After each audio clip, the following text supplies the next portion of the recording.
बिहार के औरंगाबाद ज़िले में आज भारतीय जनता पार्टी महाजनसंपर्क अभियान सर्किट हाउस में किया, जो 30 मई से 30 जून तक चलेगा। और यह कार्यक्रम आज मीडिया संवाद के द्वारा राष्ट्रीय प्रवक्ता गुरु प्रकाश पासवान ने आज यहाँ सर्किट हाउस में किया।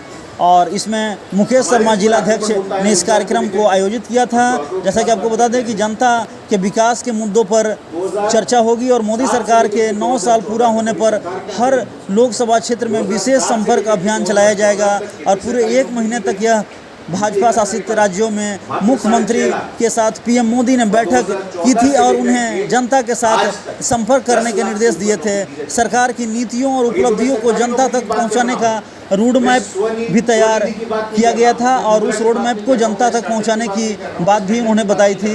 गरीब जरूरतमंदों के विकास को मुख्य धारा में कैसे लाया जाए, इस बात को भी मोदी सरकार की नीतियों को आगे बताने की नीति पर काम करने को कहा गया था। और स्वच्छ नोट नीति के तहत हटाए जा रहे 2000 के नोट भी लागू किए गए और 2014 के पहले देश पॉलिसी पैरालिसिस का शिकार थी। भारत के लिए भगवान का वरदान है मोदी। इस चीज़ को आज यहाँ पर मीडिया संवाद के दौरान राष्ट्रीय प्रवक्ता गुरु प्रकाश पासवान ने आज बताया और मीडिया के हर एक सवालों का बखूबी उन्होंने जो है जवाब दिया। मीडिया ने काफ़ी तीखा सवाल भी किया और तीखा सवाल को बहुत ही सौम्यता के साथ उन्होंने जो है हर एक सवालों का जवाब दिया और मोदी सरकार के उपलब्धियों को लगातार उन्होंने बताया। और मीडिया संवाद कार्यक्रम में एमएलसी औरंगाबाद दिलीप कुमार सिंह, जिलाध्यक्ष औरंगाबाद मुकेश शर्मा, भाजपा जिला महामंत्री मुकेश सिंह, महिला मोर्चा अध्यक्ष अनीता सिंह, महामंत्री गुड़िया सिंह, मीडिया प्रभारी आदित्य श्रीवास्तव, युवा भाजपा अध्यक्ष बासु, प्रखंड अध्यक्ष कौशल कुमार सिंह और पिंटू जी, प्रखंड उपाध्यक्ष मनोज सिंह आदि काफ़ी लोग जो है इसमें विद्यमान थे। और सबसे एक बड़ी बात मैं आपको बता दूं कि इस कार्यक्रम में मीडिया संवाद में सभी लोगों ने बखूबी जो है इस चीज़ को रखा। और आइए जानते हैं कि क्या कुछ कहा मीडिया संवाद में। भारतीय जनता पार्टी पिछले 9 वर्षों में जो 9 वर्ष का कार्यकाल पूरा हुआ है 30 मई को, और किस प्रकार विकास को एक जन आंदोलन बनाने का काम किया गया। विकास महज नारा नहीं है, जन आंदोलन का अंग बना है। और कैसे बना? किसी भी देश में, किसी भी लोकतंत्र में सरकार के काम का मापदंड क्या होता है? सरकार के काम का मापदंड होता है चुनाव। और पिछले 9 वर्षों में, चाहे वो आम चुनाव हो, चाहे देश में होने वाले अलग अलग प्रदेश के विधानसभा चुनाव, 14 में जो हमें मैंडेट मिला उससे बड़ा मैंडेट 303 सांसदों के साथ भारतीय जनता पार्टी पुनः नरेंद्र मोदी जी के नेतृत्व में दिल्ली में आई और बुनियादी परिवर्तन के साथ उत्तर प्रदेश की बात करिए 2017, 2022, गुजरात की बात करिए, उत्तर पूर्वी की बात करिए, हर जगह आज भारतीय जनता पार्टी विश्व की सबसे बड़ी पॉलिटिकल पार्टी। इसका कारण क्या? बार बार जनादेश के माध्यम से भारत के लोग भारतीय जनता पार्टी को अपना आशीर्वाद क्यों दे रहे हैं? हम सब जानते हैं कि हम विश्व के सबसे बड़े लोकतंत्र हैं, सबसे पुराने लोकतंत्र हैं, सबसे सफल लोकतंत्र हैं, सबसे पारदर्शी लोकतंत्र हैं। और लोकतंत्र में जनता की सुनवाई बहुत महत्वपूर्ण होती है। इसीलिए पार्टी ने ऐसा तय किया कि 9 वर्षों का सफल कार्यकाल पूरा होने के बाद जो प्रमुख 5-6 बातें हैं वो जनता तक पहुंचनी चाहिए। और भारतीय जनता पार्टी के ही संस्कृति और संस्कार में ये संभव है साथियों कि राष्ट्रीय स्तर के भी जो पदाधिकारी नेता होते हैं वो जिले, मंडल और ग्रामीण स्तर तक जाकर के अपने बातों को कहते हैं। किसी और पार्टी में आपने देखा है? ये जो वर्ष है 2023 का जो साल है बहुत महत्वपूर्ण है। वैश्विक स्तर पे G20 की अध्यक्षता भारत कर रहा है। शंघाई कोऑपरेशन ऑर्गेनाइजेशन की अध्यक्षता भारत कर रहा है। भारत के प्रधानमंत्री के कहने के बाद इंटरनेशनल ईयर ऑफ मिलेट्स, मोटे अनाज का वर्ष पूरे दुनिया में मनाया जा रहा है। भारत के कहने पर योग दिवस में अंतर्राष्ट्रीय योग दिवस पूरे दुनिया के हर देशों में मनाया जाता है। आज हम दुनिया की 5वीं सबसे बड़ी अर्थव्यवस्था है। 2014 में हमारा क्या स्थान था? हम 10वीं सबसे बड़ी अर्थव्यवस्था थे। हमें लगभग 65 वर्षों का समय लगा।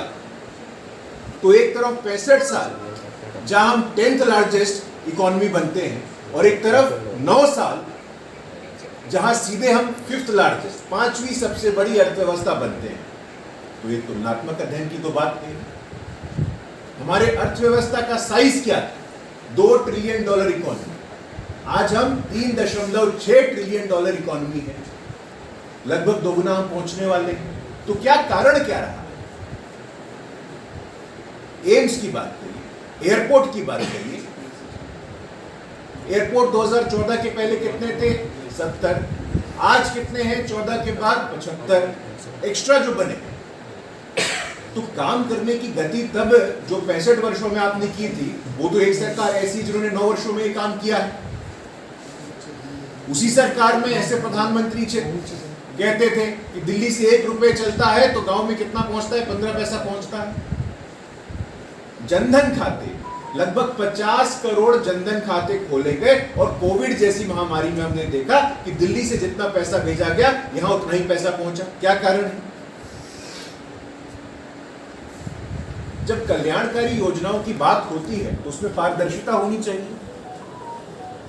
जो लीकेज सिस्टम था, और ये लीकेज को बंद करने के लिए दुनिया के बहुत सारे देशों ने भारत के प्रधानमंत्री से संपर्क किया है कि ऐसा क्या आपने सिस्टम लगाया है कि आप 1 रुपए भेजते हैं तो 1 रुपए पहुंचता है। तो ये समझने का विषय। कोविड जैसी महामारी आई, कोविड जैसी महामारी जो कि इतिहास में पीढ़ियों में शायद ऐसी महामारी नहीं आती। हमने पहले भी बीमारियां देखी।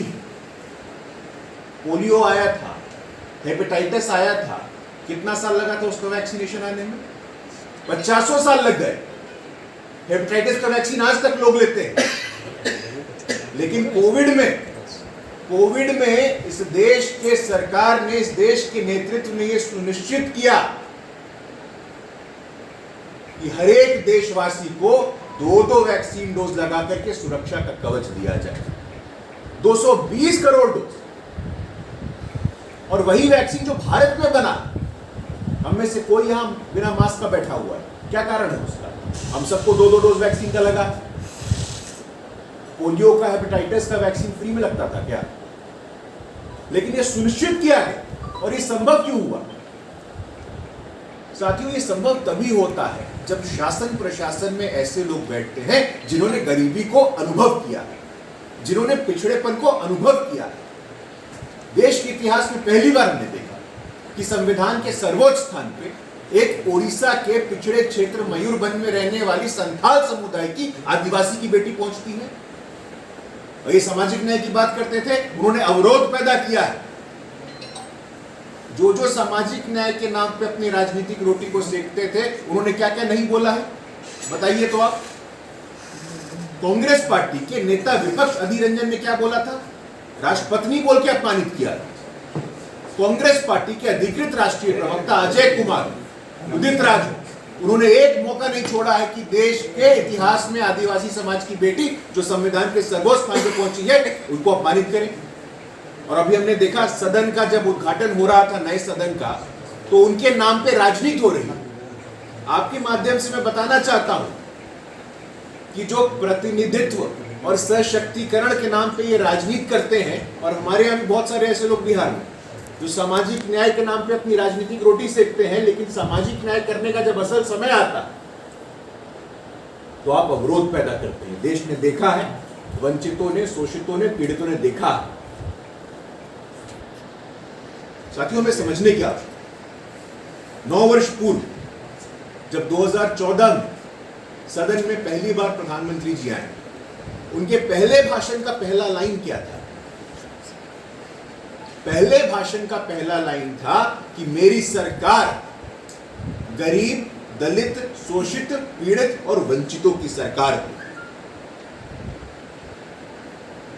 50 करोड़ बैंक के खाते की बात, मुद्रा के माध्यम से आर्थिक स्वावलंबन पैदा करने की बात हो तो हम देखते हैं 40 करोड़ से ऐसे लोग हैं पूरे देश में जो मुद्रा के लाभार्थी हैं। और उसमें भी हमें प्रसन्नता तब होती है जब हम देखते हैं कि इसमें 70% हमारी माताएं और बहनें हैं। और मुद्रा के बेनिफिशियरी कौन है? मुद्रा का लाभार्थी कौन है? पिछड़े वर्ग के लोग, अनुसूचित जाति के लोग, अनुसूचित जनजाति के लोग।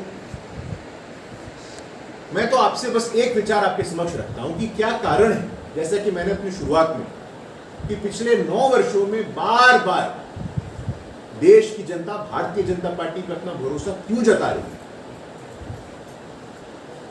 2014 के पहले हम अखबार खोलते थे, आप सब मीडिया के वरिष्ठ साथी यहां बैठे हैं, अखबार खोलते थे, 2G, कॉमनवेल्थ गेम्स में घोटाला हो गया, कोल ब्लॉक एलोकेशन में घोटाला हो गया। पिछले 9 साल में, और ये बात मैं पूरी जिम्मेदारी से कह रहा हूं, पिछले 9 साल में एक भी ऐसा घोटाला हुआ तो आप बताइए हमको। और जब घोटाले के प्रति कार्रवाई करनी हो तो ये लोग क्या कहते हैं? दुरुपयोग हो रहा है।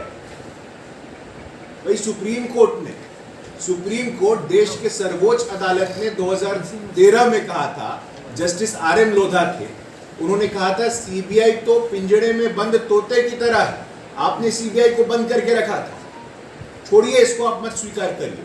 प्रणब मुखर्जी तो थे, देश के राष्ट्रपति थे, उन्होंने अपने आत्मकथा में लिखा है कि किस प्रकार से एजेंसियों का दुरुपयोग होता था। और आज जब हम भ्रष्टाचार के खिलाफ एक ऐसी लड़ाई लड़ रहे हैं तो हमारे ऊपर प्रश्न चिन्ह खड़े होते हैं। ये बुनियादी परिवर्तन हमें समझने की आवश्यकता है। अगर प्रधानमंत्री जी का स्वतंत्रता दिवस समारोह का भाषण हम सुनेंगे तो उन्होंने जिन संकल्पों की बात की, भारत के राजनीतिक जीवन को भाई भतीजावाद और भ्रष्टाचार से मुक्त करना है, गरीबी से मुक्त करना है। 2013 का तब के वित्त मंत्री पी चिदम्बरम, उनका भाषण, उन्होंने कहा था कि देश में 44% से अधिक लोग ऐसे हैं जो गरीबी रेखा के नीचे हैं। ये कांग्रेस के वित्त मंत्री कह रहे हैं। और आज के डेट में जितने भी ग्लोबल एजेंसी है, IMF, वर्ल्ड बैंक, उन सब ने क्या कहा है कि देश में गरीबी तो 10% से कम हुई है, लेकिन उसके साथ साथ जो अति गरीबी थी वो 1% से भी कम रह गई है। तो गरीबी खत्म करने की आप नारा देकर के गरीबी खत्म करेंगे क्या? आप नारा देकर के सामाजिक न्याय लेके आएंगे क्या?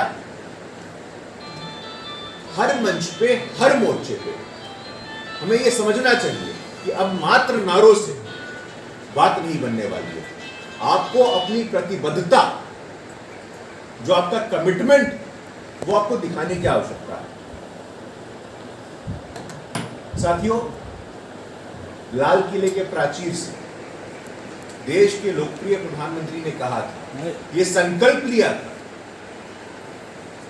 और ये साहस, ये पराक्रम अक्सर हम लोगों ने नेताओं में कम ही देखा। उन्होंने कहा स्वच्छ भारत अभियान, महिलाओं के लिए, महिलाओं के कल्याण के लिए हम ODF, ओपन डेफिकेशन फ्री। 2013 में क्या स्थिति थी? 35%, मात्र 35% तक टॉयलेट का कवरेज था, जो शौचालय का कवरेज था। वो आज 100% हुआ, 100% सैनिटेशन कवरेज हुआ। और इसको लेकर के जो हमारी महिलाओं का, माताओं का, बहनों का ग्रॉस एनरोलमेंट रेट होता है, जो महिलाएं हमारी स्कूल में एडमिशन लेती हैं, तो स्कूल में शौचालय ना होने के कारण वो एडमिशन नहीं लेती थी, तो वो ग्रॉस एनरोलमेंट रेशियो है, उसमें बढ़ोतरी आई। एक बड़ा रोचक जानकारी जो मैं आपके बीच में रखना चाहता हूं, और आप इस पे मंथन भी करिए, मैं चाहता हूं। लिंग का अनुपात होता है कितने पुरुष और कितनी महिलाएं। इन मुद्दों पे अक्सर बात नहीं होती है, लेकिन हम सब यहां जागरूक साथी बैठे हैं। लिंग का जो अनुपात होता है, लैंगिक अनुपात, जो सेक्स रेशियो कहते हैं, सेक्स रेशियो इस देश में 1901 से लेकर के लगातार गिर रहा था। 1000 पुरुषों पे 950 महिलाएं, 1000 पुरुषों पे 920 महिलाएं, 1000 पुरुषों पे 935 महिलाएं। आज का सेक्स रेशियो क्या है सर? 1000 पुरुषों पे 1020 महिलाएं। महिलाओं की संख्या पुरुषों की संख्या के बजाते बढ़ी है। ऐसी बढ़ गई है क्या? जब नीतियां ऐसी बने, वातावरण ऐसा बने, शौचालय बनेंगे, स्कूलों में एनरोलमेंट रेट बढ़ेगा, तो स्वाभाविक जब प्रधानमंत्री जी कहते हैं और पूरी संवेदनशीलता से कहते हैं बेटी बचाओ बेटी पढ़ाओ, उन्होंने कैंपेन शुरू किया सेल्फी विथ डॉटर। साथियों, इन सब के मायने, यहां मैं आऊं और आपके सामने आंकड़े रख दूं, मैं वो भी कर सकता था, लेकिन आंकड़ों से नहीं। और प्रधानमंत्री जी, मैं बार बार इस बात पे आपका ध्यान आकर्षित कर रहा हूं, प्रधानमंत्री जी सफल इसलिए हैं क्योंकि इन्होंने चीज को फर्स्ट हैंड एक्सपीरियंस किया है। उज्ज्वला के माध्यम से 10 करोड़ से अधिक गैस के कनेक्शन, जन औषधि केंद्र के माध्यम से हमने देखा है कि 35 करोड़ से अधिक ऐसी महिलाएं हैं जिनको मात्र 1 रुपए में सैनिटरी पैड उपलब्ध कराया गया है। तो वातावरण जब ऐसा बनता है, जब समाज में ऐसा माहौल बनता है, तब लैंगिक अनुपात में स्वतः बढ़ोतरी होती है। और पूरे विश्व में, पूरे दुनिया में इस बात को लेकर के हमारा गुणगान हो रहा है। प्रधानमंत्री जी जहां कहीं भी जाते, हमने देखा, अभी ऑस्ट्रेलिया गए, वहां के प्रधानमंत्री ने क्या बोला? ये मोदी इज द बॉस। कोई दबाव डाला था क्या? कोई हमारे प्रधानमंत्री, जो ऑस्ट्रेलिया के प्रधानमंत्री हमारी पार्टी के कार्यकर्ता हैं क्या? पपुआ न्यू गिनी एक देश है, वहां के हेड ऑफ स्टेट ने जिस प्रकार अभिनंदन किया हमारे प्रधानमंत्री का, पार्टी का कार्यकर्ता है क्या? बोलिए आप, कोई हमारा कार्ड होल्डर है क्या? पूरी दुनिया में सर, हमें ये समझने की आवश्यकता है कि मोदी जी जिस किसी देश में जाते हैं, और ये ऑन रिकॉर्ड उन देश के नेताओं ने कहा है कि ये मोदी साहब, हम अपने देश में अपना पूरा पराक्रम लगा दे तब भी इतनी बड़ी संख्या हम नहीं जुटा सकते, लेकिन आप आते हैं तो कितना संख्या आ जाता है। और ये अकेले मोदी जी का सम्मान थोड़ी बढ़ा।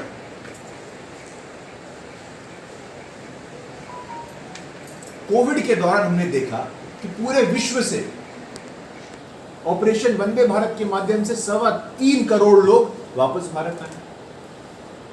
यूक्रेन में हमने देखा, युद्ध हो रहा था, 22,000 से अधिक संख्या में छात्र भारत आए। ये संभव था क्या पहले? साथियों, इन बुनियादी परिवर्तन को हमें समझने की आवश्यकता है। और पुनः मैं आपको बताना चाहता हूं, जो एजेंडा चल रहा है आज के डेट में, सामाजिक न्याय, जातिगत जनगणना, पहली बार इस देश के इतिहास में ऐसा हुआ है कि हमारे केंद्रीय मंत्रिपरिषद में महिलाओं का प्रतिनिधित्व, ओबीसी समाज का प्रतिनिधित्व, अनुसूचित जाति समाज का प्रतिनिधित्व, अनुसूचित जनजाति समाज का प्रतिनिधित्व एक ऐतिहासिक स्तर पे पहुंचा है। 27 मंत्री ओबीसी समाज से आते हैं, 12 मंत्री अनुसूचित जाति समाज से आते हैं, 9 मंत्री अनुसूचित जनजाति समाज से आते हैं। सामाजिक न्याय, जातिगत जनगणना की परिभाषा विपक्ष की क्या है? मैं रहूं भैया, आप कहते हैं ना जाति जनगणना, मैं तो चुनौती देता हूं राष्ट्रीय जनता दल के साथियों को कि आप अपने पार्टी में, अपने संगठन में जरा एक बार जाति जनगणना करिए ना। तो वहां पे जब सत्ता विभाजन की बात हो, तो मैं रहूंगा डिप्टी सीएम, मेरा भाई रहेगा स्वास्थ्य मंत्री, मेरी बहन रहेगी राज्यसभा सांसद, मेरी मां रहेगी नेता विधायक दल विधान परिषद में, मेरे पिता रहेंगे अंतर्राष्ट्रीय अध्यक्ष। ऐसे होता है क्या? अति पिछड़े वर्गों, सबको सम्मान और सबको सशक्त करना साथी।